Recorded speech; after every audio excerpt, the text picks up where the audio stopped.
ప్రభు అన్నాడు.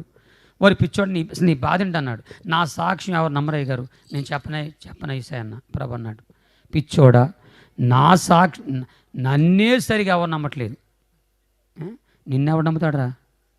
కాబట్టి నేను నీకు చెప్పేది ఏంటంటే, నిజంగా దేవుడు నీకు మేలు చేశాడా లేదా? చేశాడు. సాక్ష్యము చెప్పటం నీ పని, కార్యం చేయట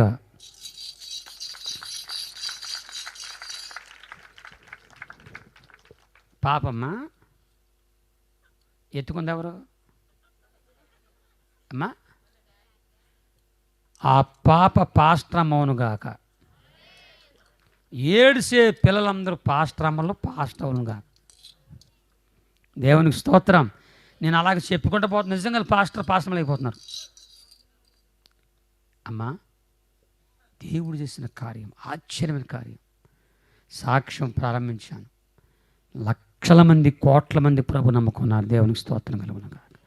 నేను ఒక్కడే కదరా, మీరు అందరు సాక్షులు. మనల్ని బెదిరిస్తారు సాక్షి. నన్ను అయితేనమ్మా ఎంతమంది బెదిరించారు నా సాక్ష్యం చెప్పొద్దని. నువ్వు సాక్ష్యం చెప్తుంటే అందరం మారిపోతున్నారు రా.